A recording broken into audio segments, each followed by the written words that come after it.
Middle east की war report लेकर एक बार फिर आपके सामने हाजिर हूं। वॉर रिपोर्ट रखने से पहले आपको एक खबर सऊदी अरब की बता देता हूं। सऊदी अरब से हज 2025 को लेकर एक खबर आ रही है। ये खबर आप सभी को सुननी चाहिए। हज 2025 को लेकर सऊदी अरब की सरकार ने कुछ नियम कानून बदल दिए हैं। भारत से जो लोग 2025 में हज करने जाना चाहते हैं, आवेदन शुरू हो चुके हैं। आप लोग भी अपना फॉर्म सबमिट कर सकते हैं। आखिरी तारीख 9 सितंबर है।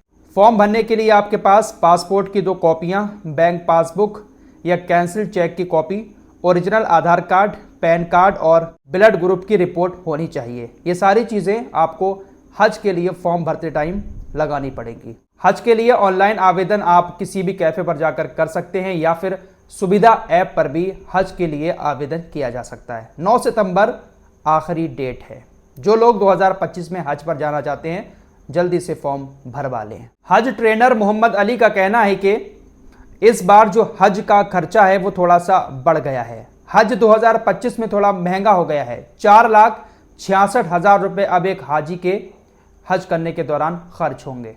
सऊदी अरब की सरकार ने 2025 में हज के लिए भारत को 1,75,025 सीटें दी हैं।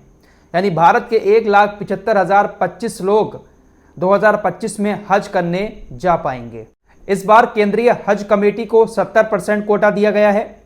30% कोटा प्राइवेट टूर ऑपरेटर्स को दिया गया है। पहले ये 80 और 20 का आंकड़ा था। 80% लोगों को केंद्रीय हज कमेटी भेजती थी, 20% लोगों को जो प्राइवेट टूर ट्रेवल्स वाले होते हैं उनके जरिए हज करने का मौका मिलता था। ये हुई आवेदन से जुड़ी कुछ ज़रूरी बातें। अब सऊदी अरब की सरकार ने जो नियम चेंज किए हैं 2025 में हाजियों के लिए, वो ये हैं कि जो हस्बैंड वाइफ 2025 में हज करने जाएंगे वो अब एक कमरे में नहीं रुकेंगे।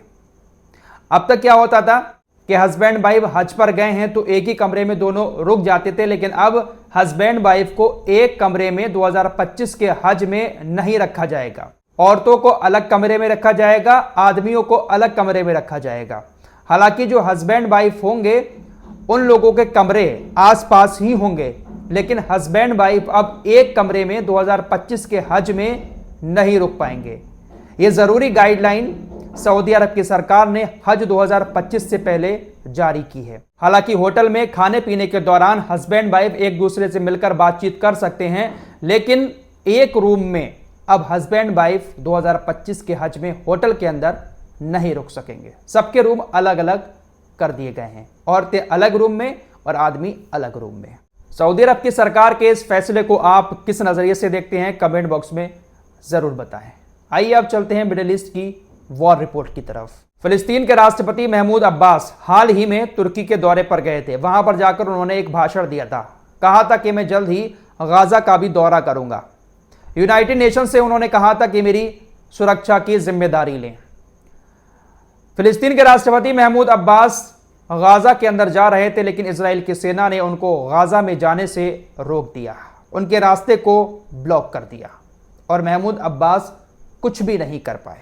परसों की रिपोर्ट में मैंने आपको बताया था कि अमेरिकी न्यूज़ चैनल CNN ने ईरान से कहा कि आप इजराइल के ऊपर हमला ना करें। प्रेशर डाल रहा था अमेरिका। इस पर ईरान ने जवाब दिया है। ईरान का कहना है कि वो इजराइल पर हमला ना करने के लिए अमेरिका के किसी भी दबाव को एक्सेप्ट नहीं करेगा।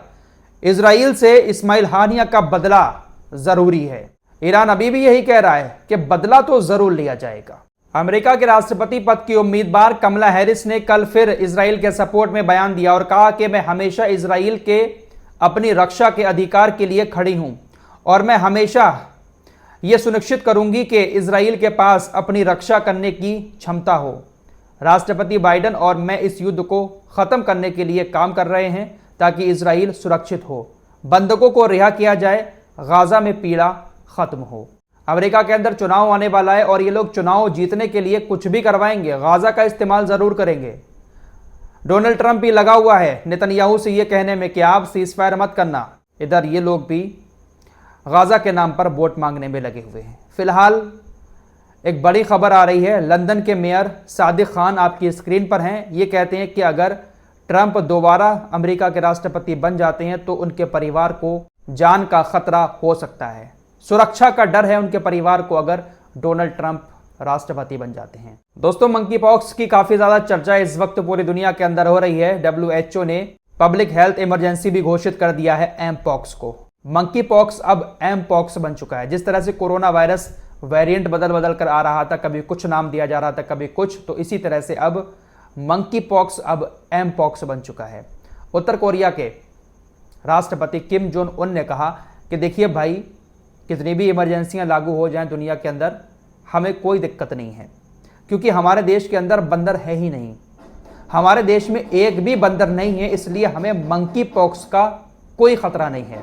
उत्तर कोरिया के राष्ट्रपति ने कहा कि वो अपने लोगों को हर तरह के झूठे और वैक्सीन जाल से बचाएंगे। इनको ऐसा लगता है कि कोरोना काल में जो वैक्सीन लगी थी वो भी एक झूठ का जाल था और ये भी झूठ का जाल है। इन्होंने कहा कि हम अपने लोगों को इस वैक्सीन के झूठ के जाल से बचाएंगे। दोस्तों, एक अजीबोगरीब खबर इजरायली यहूदी सैनिकों को लेकर आ रही है। गाजा के अंदर बहुत सारे इजरायली यहूदी सैनिक मारे जा चुके हैं। इजराइल में एक नया ट्रेंड चला है। जो भी इजरायली यहूदी सैनिक मारा जा रहा है, उसके मौत के बाद उसके स्पर्म को निकाला जा रहा है। डॉक्टर्स का कहना है कि अगर कोई मर्द मर जाता है तो 72 घंटे के अंदर एक सर्जरी की जाती है। इस सर्जरी में टेस्टिकल में एक चीरा लगाना होता है और टिश्यू की मदद से उसे लैब में भेजा जाता है।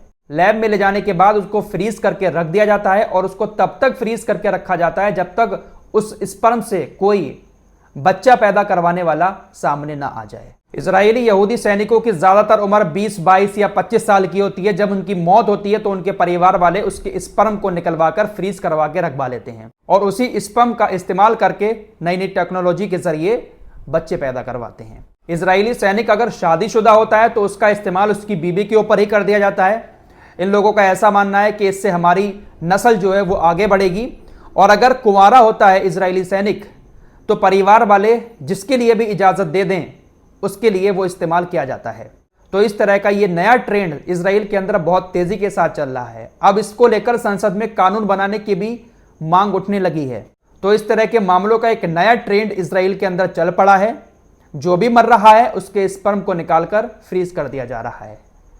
इतना ज्यादा ट्रेंड चल गया कि अब कोर्ट इस पर एक कानून बनाने का फैसला कर रहा है। इजरायली संसद में यह बातें चल रही हैं कि अब कानून ऐसा बनाया जाए कि अगर कोई सैनिक मर रहा है और उसका परिवार यह कह रहा है कि इसके स्पर्म को निकालकर फ्रीज कर दिया जाए, तो परिवार वाले को पुख्ता सबूत इस बात के देने होंगे कि यह सैनिक जो है वो बाप बनना चाहता था या बाप बनने की इच्छा रखता था, तब तो उसको इजाजत दी जाएगी, वरना इजाजत नहीं दी जाएगी। तो इस तरह के ये लोग अजीबोगरीब कारनामे अपने देश के अंदर कर रहे हैं। फिलहाल इस रिपोर्ट में इतना ही। कुछ और लेटेस्ट अपडेट के साथ जल्द हाजिर होगा। तब तक के लिए अपना ख्याल रखिएगा। अल्लाह हाफिज।